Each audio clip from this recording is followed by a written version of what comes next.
The world has already ended.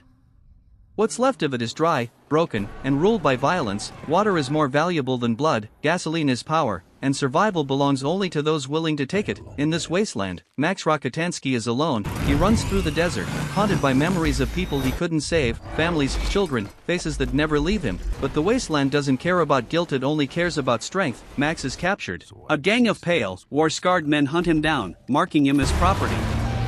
They drag him back to a massive fortress carved into stone, the citadel ruled by a tyrant known as Immortan Joe. Joe controls water, he hoards it above the starving masses, releasing it only in short bursts to keep people desperate and obedient. Below him, crowds fight and beg for survival. Above them, Joe reigns like a god. Max is branded, chained, and reduced to a resource, a blood bag. One of Joe's soldiers, Nux, is sick and dying. He's desperate to prove himself worthy of glory. Max is hooked to him as a living blood supply, fuel for another war. Meanwhile, Immortan Joe prepares for a major operation. His trusted Imperator, Furiosa, drives the war rig, a massive armored truck designed to haul fuel and supplies across the wasteland. She's meant to travel to Gastown and the Bullet Farm, maintaining Joe's fragile empire. But Furiosa has another plan. As the war rig leaves the citadel, it veers off course. Joe realizes the truth too late. Furiosa is betraying him. She is taken his most prized possessions, the 5 wives, women he kept imprisoned to produce healthy heirs. They are not warriors, not soldiers, just survivors desperate to escape a life of captivity. Immortan Joe is enraged. He mobilizes everything he has. The wasteland erupts into pursuit.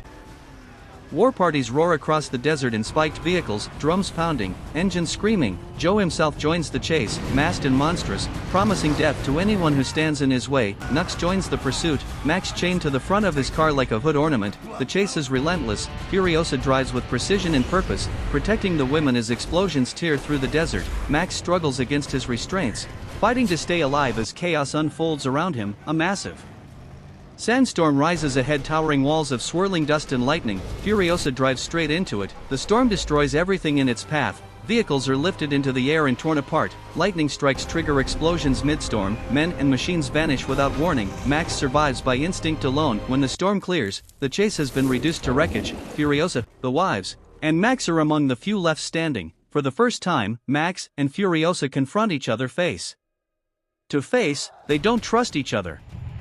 They don't need to, they need to survive. Max tries to take the war rig for himself, but Furiosa proves just as dangerous. Their standoff ends only when danger returns from the horizon. They are forced into an uneasy alliance. As they continue across the wasteland, tensions rise, supplies are limited, trust is thin, every mile brings new danger. The group encounters a region of unstable ground, a silent stretch of desert that looks solid but isn't. Men step down and are swallowed instantly. Panic spreads, the rig nearly stalls. Furiosa powers through, forcing the machine forward while the desert claims those who fall behind. Survival comes at a cost. Eventually, the group reaches the remains of the Green Place, Furiosa's childhood home, a land she believed still existed. It doesn't. The land is poisoned, dead, gone. The Vuvolini, a group of elderly women who survived there, explain the truth. The world has changed too much, nothing grows anymore, hope collapses. With Immortan Joe still chasing them, the group must decide what comes next, run farther into the unknown or turn back. That's when Max speaks. For most of the journey, he said almost nothing. But now he sees the truth clearly. There is no escape forward. The only way to survive is back. Max proposes a bold plan. Return to the Citadel. Joe is left it nearly undefended. If they can kill him and take control, they won't have to run ever again. It's a gamble, but it's the only one that makes sense. They turn around. The final chase begins. Immortan Joe's forces collide head-on with Furiosa's convoy in a brutal, extended battle across the open desert. Vehicles crash and burn. Warriors leap between machines. Death comes fast and often. Nux, once desperate for approval, begins to change. He sees the wives not as property, but as people. He chooses to help them not for glory, but because it's right. One by one, Joe's forces fall. The cost is high. Furiosa is wounded. The rig is damaged, but they keep moving forward. In the chaos, Immortan Joe is finally confronted. His reign ends violently. Publicly, his mask torn away along with the illusion of immortality. The tyrant is dead.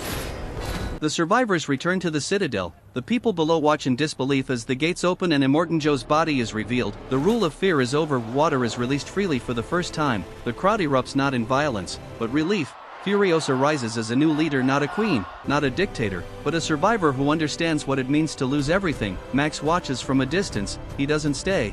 As the people celebrate their future, Max disappears back into the crowd. Into they Wasteland, because that's who he is, a survivor, a wanderer, a ghost. The world may be healing, but the road never ends. Like and subscribe to this channel.